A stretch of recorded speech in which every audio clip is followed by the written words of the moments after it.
Good morning, everyone. My name is Kawa Yip. Today I will talk about our work, Variational Quantum Annealing for Quantum Chemistry or VarQA. This is a joint work. The idea is simple to state, but it's quite powerful. Instead of using the quantum annealer in the usual direct encoding way, we are using it variationally. In other words, we are not asking the annealer to encode the chemical Hamiltonian exactly. Rather, we are treating it as a tunable object to output some useful quantum states. Let me start with our claims. First, what we describe as the first demonstration of a variational quantum algorithm for quantum chemistry using a quantum annealer. And the second, the lowest QB requirement approach among existing quantum annealing methods for quantum chemistry. The claims are strong, and we will back it up with evidence in the future slides.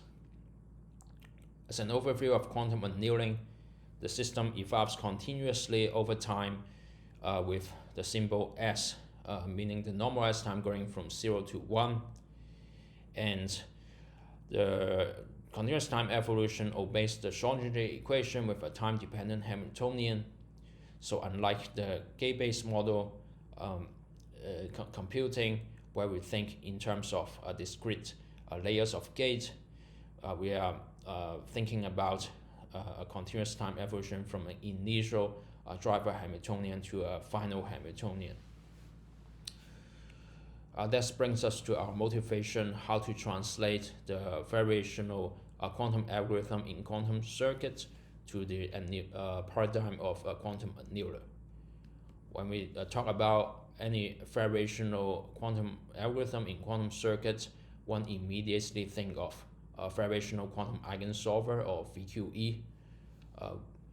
There, the ansatz or variational freedom is a parameterized circuit where we have gate angles, entangles, and circuit depth, and so on, where we can search for by tuning this variational freedom, we can using the variation method, we can search for the smallest eigenvalue of each electronic, the electronic Hamiltonian.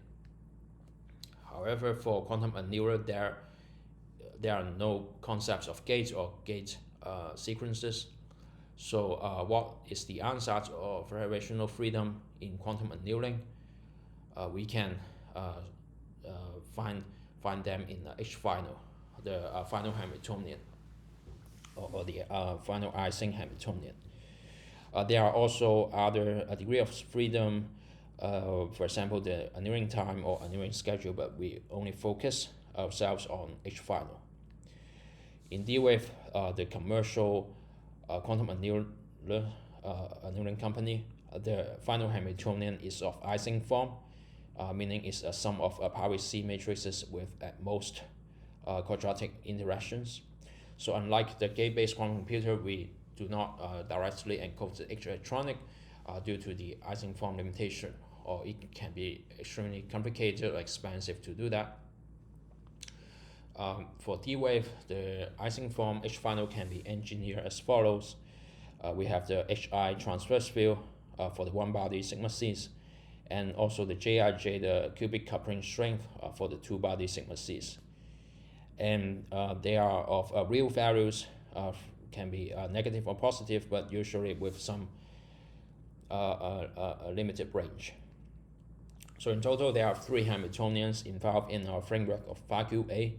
The initial Hamiltonian of the quantum annealing, which is not important for or not focus, and the final Hamiltonian of the quantum annealer H final, where we use it as a tunable object to output useful quantum states, and also the electronic Hamiltonian H electronic, which serves as the objective function, and we want to find the ground state of it. So in total, for m orbitals, m spin orbitals, the H electronic is a sum of 2 paths, the one body raising lowering and two body raising and lowering. In mirror, the H final is also a sum of 2 paths, but for the one body Ising sigma c's and also the two-body sigma c's. And we can also relabel the H final as H theta, with a theta capturing all the variational parameters of Hi and Jij, transverse field or spin couplings, and there are in total around m squared parameters. As an overview of the VarQA algorithm, there are three parts. The first part is quantum annealing, where we can start with any initial configuration of the theta, and it can be random. And then we will perform the annealing and perform the quantum measurements. And based on the probability distributions of each of the bit strings, we can construct the psi theta, the trial wave function, with the plus and minus sign. So the plus and minus is coupled with each of the square root of the probability and times the bit strings itself. And then we can classically calculate the inner product with the H electronic, or the expectation values of H electronic. We then update theta and then input it into the quantum annealer again, and with the whole process will be stopped as mass iterations, the number of mass iterations is reached. And the best part of this algorithm is that the inner product or the expectation value with H electronic can be performed with ease, and meaning it can be performed quickly and with minimal storage through Pauli algebra, which is a mathematical form of calculation, and it can be scaled to extremely complicated molecules. Instead of computing it numerically using computer, we can just perform mathematical operations to it. One interesting thing is something called digitizer, where we can choose the variational parameters theta to focus on two sets of angles, D1 and D2. The reason that why we can choose them is that by selecting theta in either D1 or D2, we can yield a highly degenerate energy spectrum for the final Hamiltonian or the Ising Hamiltonian H theta due to some self-cancelling effect. And a highly degenerate energy spectrum for H final is usually enough for a task, because the ground state of H electronics usually is very sparse. For the result, we can look at the results for H2, the smallest molecule that we can study, and the results are pretty remarkable for simulated annealing, the software version of quantum annealing. And for D2 angle sets, the simulated annealing result with 1,000 quantum measurements, they are mostly within chemical accuracy. One can also backtrace or backtrack the optimal result to the angles D2 set, for example, in any integer configuration for the optimal result. For example, one can list all of the optimal angles in a single table. As you can see, as the interatomic distance increases, one usually just need to flip one of the angle of theta. That is pretty interesting and can be used as a heuristic for any future guidance of optimal angle search. Well, also, of course, we are also using the same methodology to QPU actual hardware annealing. In D-Wave, we can perform the same thing, and the results are very accurate for the D2 angle set. We can extend our algorithm, VarQA algorithm, to larger molecules, lithium hydride, with 12 spin orbitals, and the hardware results are also very accurate. We can further increase to, for example, O2, scale it up to O2 molecules, and the hardware results from D-Wave are also very accurate. One selling point of our project is that our method requires a lower qubit resource requirement compared to other methods which use the annealer in a usual direct encoding way. For VarQA, our algorithm, we require only linear scaling of qubits with the number of spin orbitals, while for XPK and QAE method, they require exponential scattering of qubits with the number of spin orbitals. For example, for lithium hydride method requires only 12 qubits, while for XPK and QAE, they require more than 500 qubits, and QAE reached the bottleneck of 5,000 qubits set by D-Wave.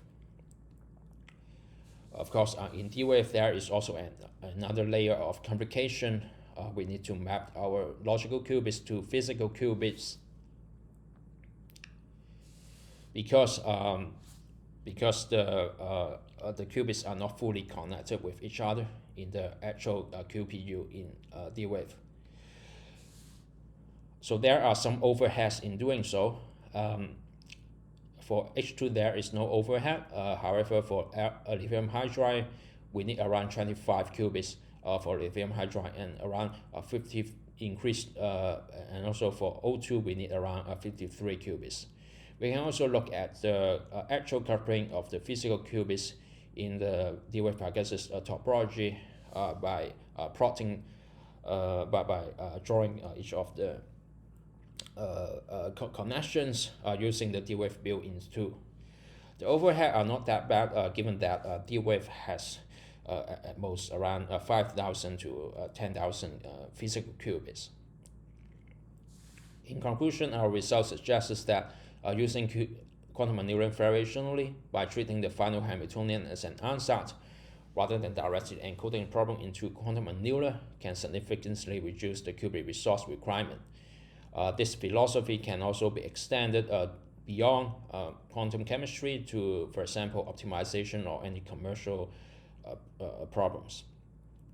The D-Wave QPU results are very accurate for each of the molecules that we study, suggesting D-Wave is quite noise resilient. Future directions include using quantum annealer again or mixed integer programming technique to optimize the ansatz and studying compressed and larger molecules in D-Wave. Thank you.